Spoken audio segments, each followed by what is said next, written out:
तो देश की राजधानी में ही केंद्रीय भंडार में सिस्टम अपडेट और अपग्रेड नहीं किए गए हैं, लेकिन कई शहर ऐसे भी हैं जहां कारोबारियों ने समय के साथ खुद को अपडेट कर दिया। अहमदाबाद में मेरे सहयोगी भूपेंद्र सिंह ने एक बाइक शोरूम का जायजा लिया। यहां न सिर्फ 1 जुलाई से जीएसटी रेट के साथ बिल जारी किए जा रहे हैं, बल्कि लोगों को टैक्स की दर कम होने का तोहफा भी मिल रहा है। जीएसटी लागू होने के बाद देश भर के बाजारों में अलग अलग तरह का फर्क पड़ा है। मैं इस समय एक ऑटोमोबाइल शोरूम में आया हूं, ये जानने के लिए कि यहाँ किस तरह का बदलाव आया है, सेल बढ़ी घटी है, बिल को लेकर क्या स्थिति बनी हुई है। हमारे साथ बात करने के लिए यहाँ की कर्मचारी मौजूद है। आपका नाम क्या है? निकिता पटेल। निकिता जी, बताइए कि 30 तारीख को जीएसटी लागू हुआ, उसके बाद से आपकी जो सेल है वो उसमें कुछ फर्क पड़ा है पिछले 3 दिनों में? नहीं सर, वैसे तो बहुत अच्छा है, क्योंकि जो बजाज में है वो हमने पहले से ही 15 तारीख पहले ही हमने एड पेपर में दे दी थी। जो पहले प्राइस थी उससे 3% कम हुई है प्राइस।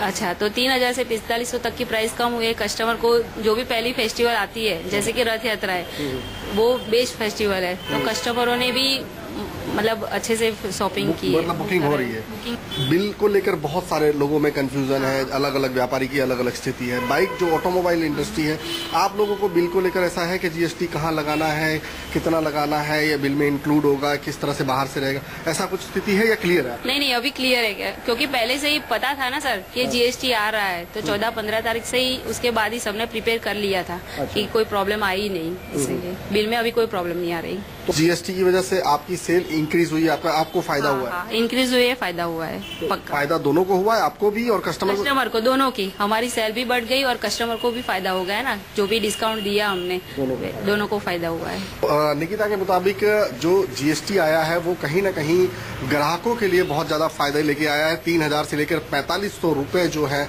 कम चुकाने पड़ रहे हैं ग्राहकों को ऑटोमोबाइल को लेकर, और इसलिए इनके पास में बुकिंग भी आ रही है। कैमरामैन प्रीतेश के साथ भूपेंद्र सिंह, अहमदाबाद, न्यूज़ 24।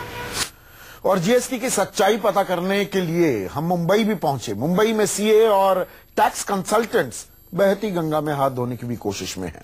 दरअसल यहां के कारोबारियों को जीएसटी की बारीकी बताने के नाम पर सीए फर्म्स मोटी वसूली कर रहे हैं। वो जीएसटी के लिए रजिस्ट्रेशन से लेकर रिटर्न भरने तक के लिए 30% ज्यादा फीस ले रहे हैं। देखिए, कानून भले कहता हो कि गुड्स एंड सर्विस टैक्स, लेकिन हकीकत में ये गुड एंड सिंपल टैक्स है। जीएसटी को भले ही गुड एंड सिंपल टैक्स का नाम दिया गया, सरकार का दावा हो कि नया टैक्स सिस्टम बेहद आसान है, लेकिन मुंबई में सीए फर्म और टैक्स कंसल्टेंट के दफ्तरों के बाहर जमा लोगों की भीड़ कुछ और ही कह रही है। दरअसल जीएसटी से जुड़ी सलाह देने के बदले टैक्स कंसल्टेंट और सीए ने अपनी फीस 30% तक बढ़ा दी है। इससे छोटे कारोबारी मुश्किल में है।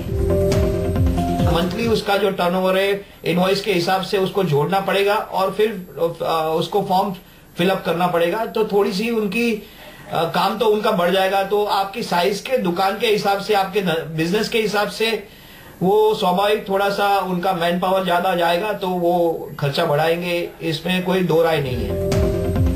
उधर टैक्स कंसल्टेंट और चार्टर्ड अकाउंटेंट फर्म की अपनी दलीलें हैं। उनका दावा है कि जीएसटी से काम बढ़ गया है, हर सामान की एंट्री करनी है। पहले छोटे कारोबार का 5 से 6 घंटे में रिटर्न भरा जाता था, अब इसमें 2 दिन का वक्त लगेगा।